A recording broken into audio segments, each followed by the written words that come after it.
Muito boa tarde a todos, boa tarde. Prazer ter você com a gente hoje aqui na IBNU, nesse dia tão especial, nesse Soletrando, quando as crianças têm uma oportunidade aí, num momento diferente, próprio, da idade deles aí, muito alegre, agradável, para de uma maneira divertida, entender algumas coisas tão valiosas, importantes, ligadas ao fato de que Cristo Jesus, nosso Senhor, Salvador, Messias, de fato veio nos trazer vida e salvação. As crianças estão saindo e agora, já que a gente escutou bastante sobre Belém, nós vamos pensar um pouquinho em Jerusalém e na Nova Jerusalém.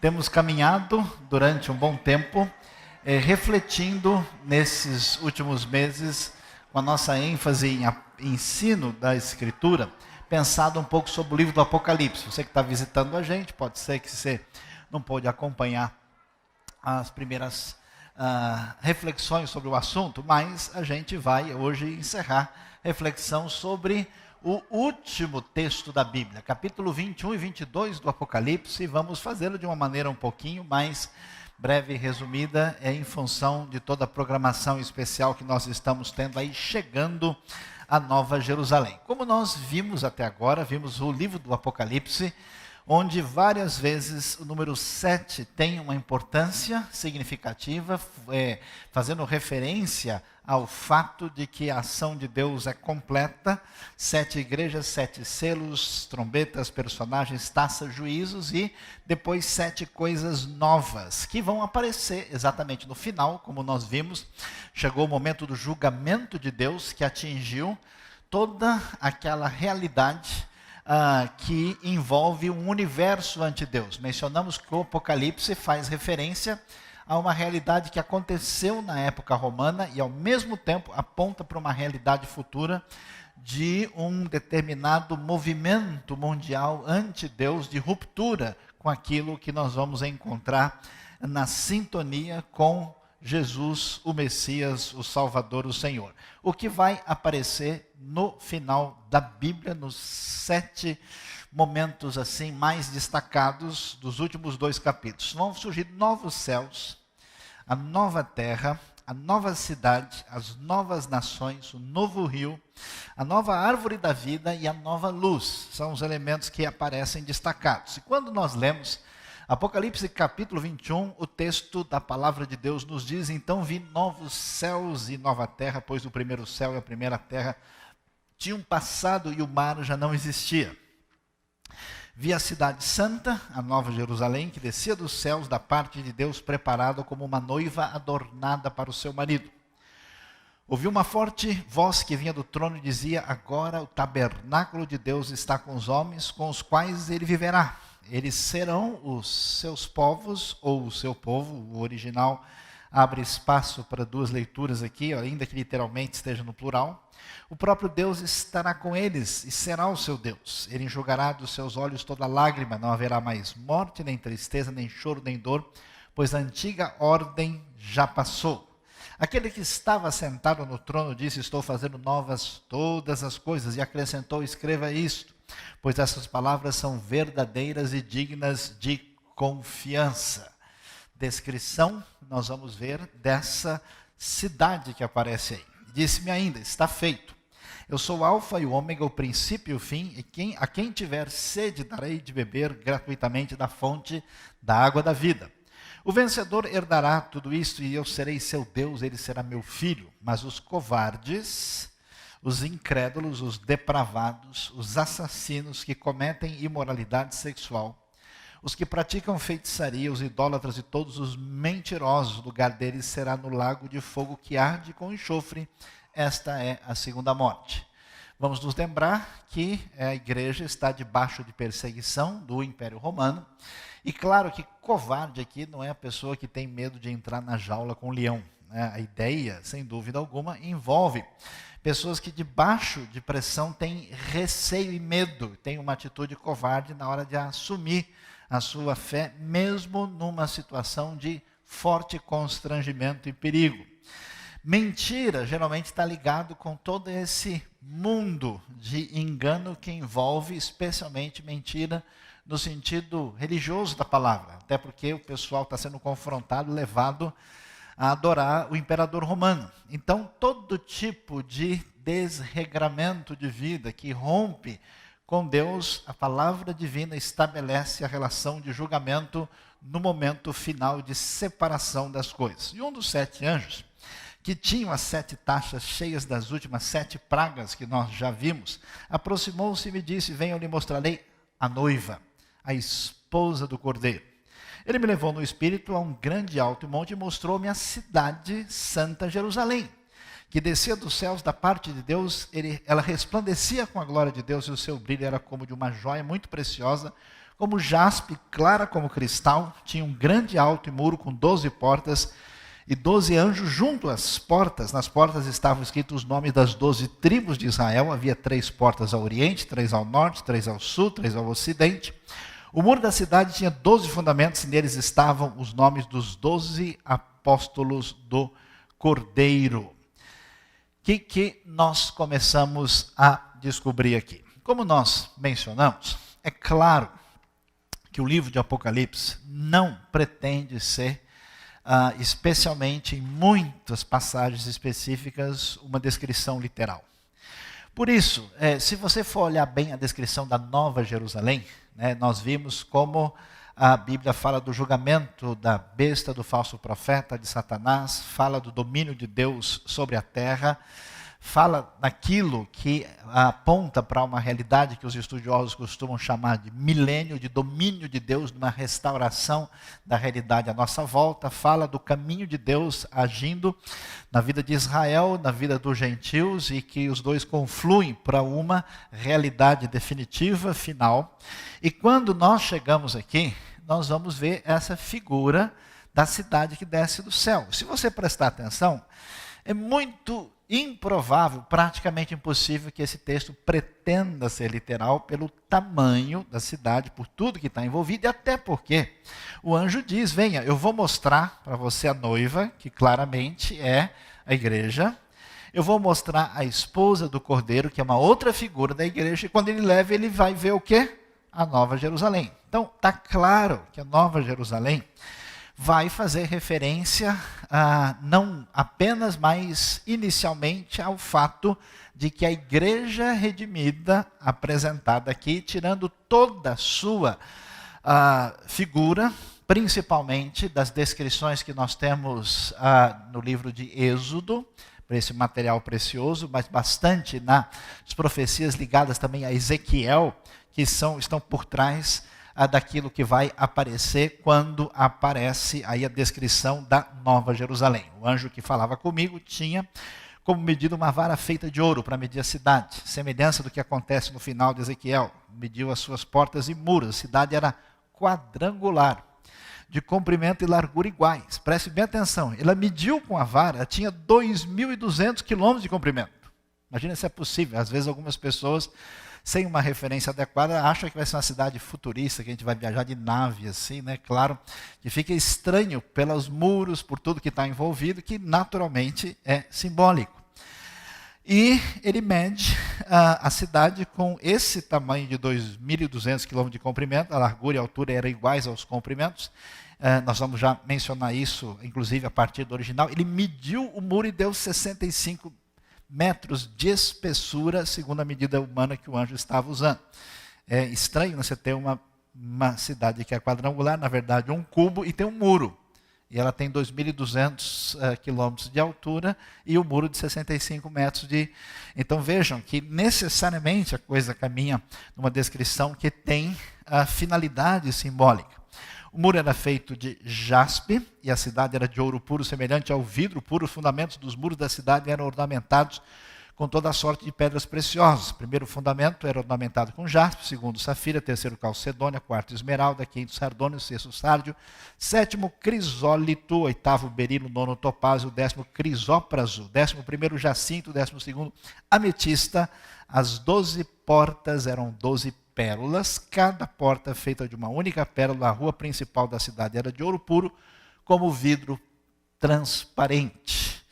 figuras de pureza, de glória, que remetem à realidade que aponta para o Antigo Testamento, aquilo que tem origem em Israel e que também se relaciona com os apóstolos que a gente vai ver. Se a gente pudesse pensar ao lado da terra de Israel, numa cidade desse tamanho, você pode ter mais ou menos a ideia qual é o tamanho que ela iria ocupar. Ia tomar grande parte daquilo que hoje a gente chama de Oriente Médio na geografia e ainda ter uma altura gigantesca, o que mostra absoluta improbabilidade disso. Como é que é essa cidade de 2.200 quilômetros por 2.200 quilômetros de todos os lados? No texto original, conforme as versões clássicas traduzem, ela tem 12.000 estádios por 12.000 estádios. Ora, o que é 12? O número mais importante. É o número das 12 tribos de Israel.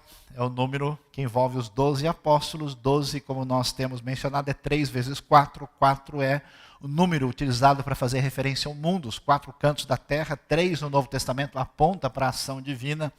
Então, esses 12 vezes 1.000 dá uma ideia de coisa total, completa, absoluta. E o cubo significa o símbolo máximo da perfeição. Por isso, a cidade é descrita dessa maneira. E o texto vai prosseguir e vai dizer: não vi templo algum na cidade, pois o Senhor Deus Todo-Poderoso e o Cordeiro são o seu templo. A cidade não precisa de sol nem de lua para brilharem sobre ela, pois a glória de Deus a ilumina e o Cordeiro é a sua candeia. As nações andarão em sua luz e os reis da terra lhe trarão a sua glória. Suas portas jamais se fecharão de dia, pois ali não haverá noite. A glória e a honra das nações lhe serão trazidas. Nela jamais entrará algo impuro, nem ninguém que pratique o que é vergonhoso ou enganoso, mas unicamente aqueles cujos nomes estão escritos no livro da vida do Cordeiro, que nós mencionamos no último estudo e que tem a sua referência inicial lá no livro de Êxodo. E o texto prossegue e a gente entra em Apocalipse capítulo 22, fazendo referência à Nova Jerusalém no desfecho do texto do Apocalipse e da Bíblia Sagrada. Então hoje me mostrou o rio da água da vida, que claro como cristal fluía do trono de Deus e do Cordeiro, no meio da rua principal da cidade. Preste atenção sobre isso. Rua principal feita de ouro, o famoso cardo da rua antiga lá romana, e a gente tem ali um rio da água da vida, que claro como cristal fluía, e no meio estava a árvore da vida. Veja que realmente a força do elemento simbólico aparece aqui. Que frutifica 12 vezes por ano, uma por mês. As folhas da árvore servem para a cura das nações. Já não haverá maldição humana. O trono de Deus e do Cordeiro estará na cidade, os seus servos o servirão. Eles verão a sua face, e o seu nome estará em suas testas. Ver a face é a coisa mais importante que tem. Moisés queria ver a face de Deus. Deus, na sua essência, descrita a partir da sua face. O nome é muito valioso. Nome na testa significa pertencer completamente. Os antigos escravos tinham nome gravado, por isso essa ideia de nome na mão e nome da testa. Não haverá mais noite, eles não precisarão de luz de candeia, nem da luz do sol, pois o Senhor Deus os iluminará e eles reinarão para todo sempre. O anjo me disse: essas palavras são dignas de confiança e verdadeiras. O Senhor, o Deus dos espíritos dos profetas, enviou o seu anjo para mostrar aos seus servos as coisas que em breve hão de acontecer. Eis que vem em breve. Feliz é aquele que guarda as palavras da profecia deste livro. Eu, João, sou aquele que ouviu e viu estas coisas, tendo-as ouvido e visto, caí aos pés do anjo que me mostrou tudo aquilo para adorá-lo. Mas ele me disse: não faça isso, sou servo como você e seus irmãos, os profetas, e como os que guardam a palavra deste livro, adore a Deus, o único que merece adoração. Então me disse: não cele as palavras da profecia desse livro, pois o tempo está próximo. Continue o injusto a praticar a injustiça, continue o imundo na imundície, continue o justo a praticar a justiça e continue o santo a santificar-se. Eis que vem em breve. A minha recompensa está comigo, eu retribuirei cada um de acordo com o que fez. Eu sou o Alfa e o Ômega, o primeiro, o último, o princípio e o fim. Felizes os que lavam as suas vestes, e assim têm direito à árvore da vida e podem entrar na cidade pelas portas. Fora ficam os cães, provavelmente tem um sentido ou de imoralidade ou de heresia. Os que praticam feitiçaria, os que cometem imoralidades sexuais, os assassinos, idólatras e todos que amam e praticam a mentira. Eu, Jesus, enviei meu anjo para dar a vocês esse testemunho concernente às igrejas. Eu sou a raiz e o descendente de Davi, o rei prometido, e a resplandecente estrela da manhã. O Espírito e a noiva dizem, vem. E todo aquele que ouvir, diga, vem. Quem tiver sede, vem. E quem quiser, beba de graça da água da vida. Declaro a todos que ouvem as palavras da profecia desse livro. Se alguém lhe acrescentar algo, Deus lhe acrescentará as pragas descritas nesse livro. E se alguém tirar alguma palavra deste livro de profecia, Deus tirará dele a sua parte na árvore da vida e na cidade santa, que são descritas nesse livro. Aquele que dá testemunho dessas coisas diz sim, vem em breve, amém. Vem, Senhor Jesus, a graça do Senhor Jesus seja com todos. Amém. Vamos ver que elementos fundamentais aparecem aqui. A Bíblia fala nesse final daquilo que a gente pode descrever como a referência última da eternidade. Nós temos uma ideia de eternidade assim como uma coisa etérea, como uma coisa destituída de conexão com o mundo concreto, mas o texto bíblico parece sugerir a coisa numa outra direção. Até porque, na vida eterna, as pessoas vão ser ressurretas. Portanto, terão um corpo glorificado e viverão diante de Deus, ou serão afastados de Deus em função da sua rejeição e da sua ruptura com Deus nesta vida. E esse quadro que apresenta essa eternidade, ele tem alguns elementos que a gente vai ter tempo de mencionar hoje, que vai servir para a sua reflexão, não dá para mexer com todos os detalhes, e que vão aparecer aqui. A primeira coisa que chama a atenção, que a gente chama de a redenção da cidade. O que acontece?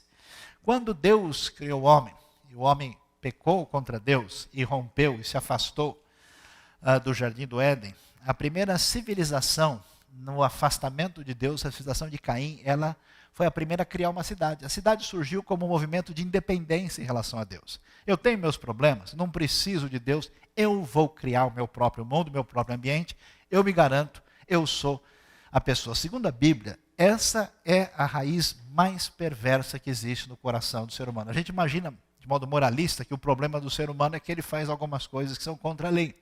Segundo a Bíblia, esse é o negócio mais grave.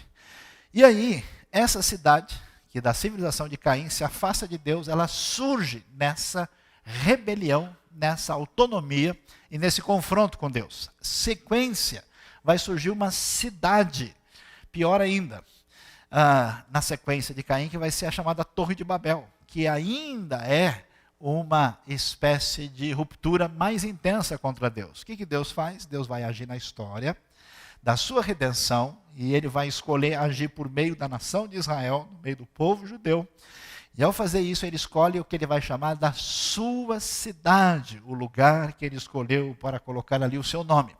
E a cidade que surgiu no meio da rebelião se torna sinal da redenção divina, através daquilo que acontece em Jerusalém, no meio do povo da aliança inicial, a palavra divina, os profetas, Deus fala, o próprio Messias vem para proclamar a verdade de Deus. E como é que o texto termina? De uma maneira muito especial. A Bíblia, que começa com a maldição da cidade, termina com a cidade descendo do céu.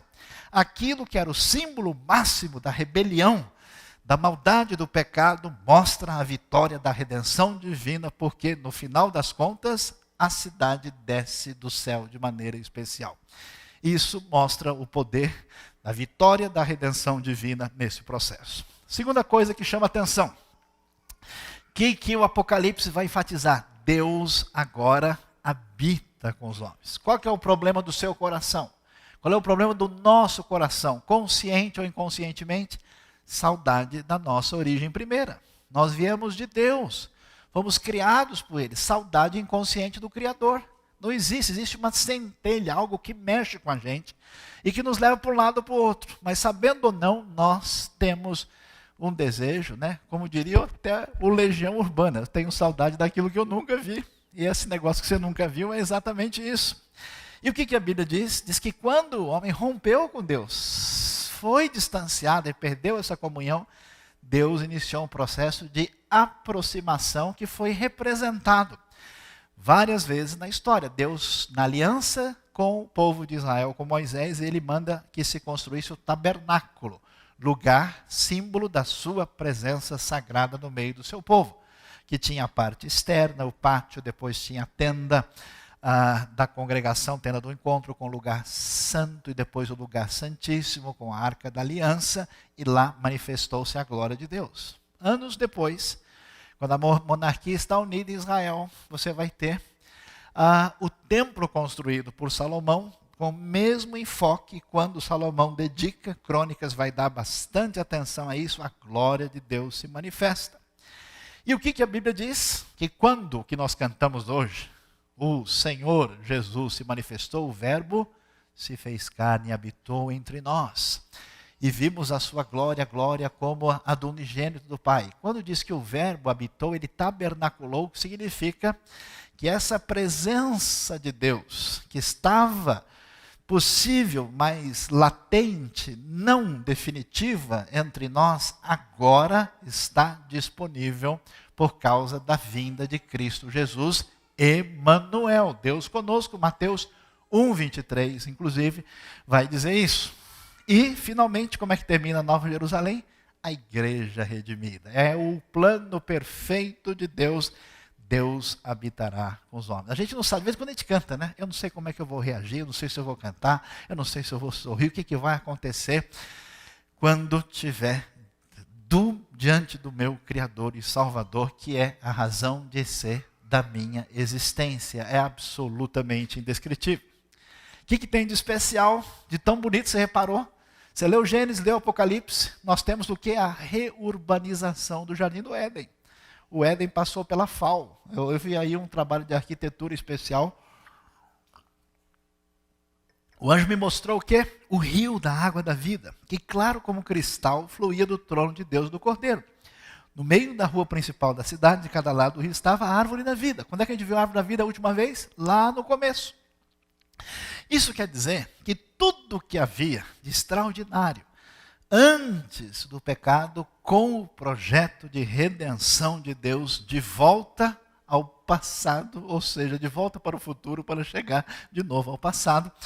Essa árvore que frutifica 12 vezes por ano, uma por mês, as folhas da árvore servem para a cura das nações. É a redenção, o retorno ao estado primeiro, aquilo que vai ser percebido na realidade da Nova Jerusalém.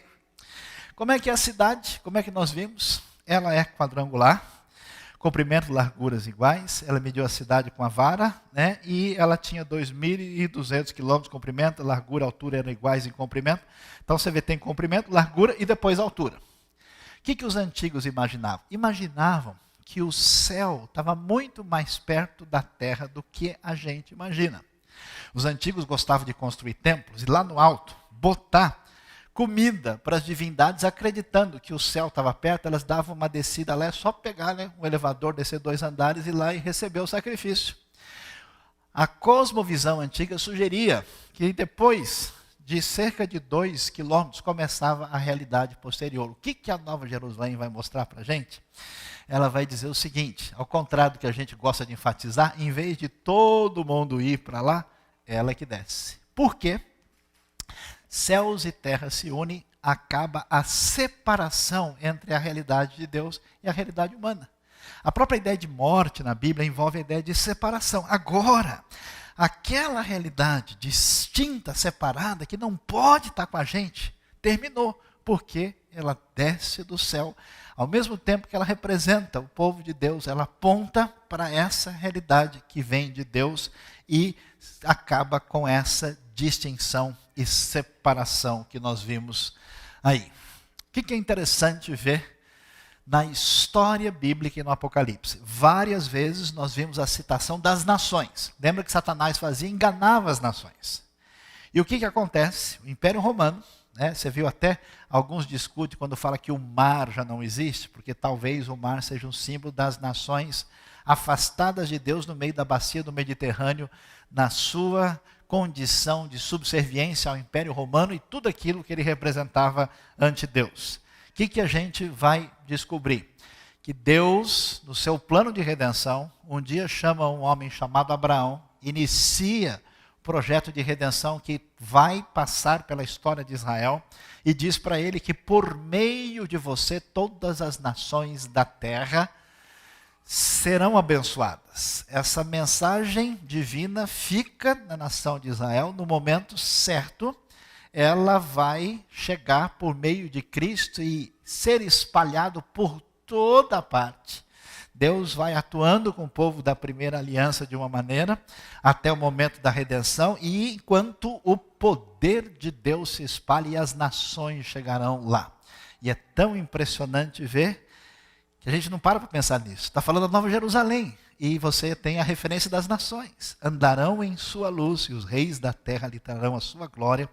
Suas portas jamais se fecharão de dia, pois ali não haverá noite, a glória e a honra das nações lhe serão trazidas. Todos os povos, todas as nações, todos os poderosos vão dizer que Jesus é Senhor e Rei para a glória de Deus Pai.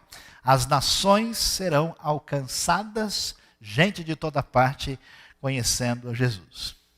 E o que o texto diz? O texto é muito claro, Apocalipse deixa a coisa muito nítida. Ele diz, pessoal, não tem conversa. Você que está perseguido pelo Império Romano, ou existe a proposta do Império Romano, ou existe a proposta desse novo rei que nasceu e que surgiu ali na pequena região da Judeia.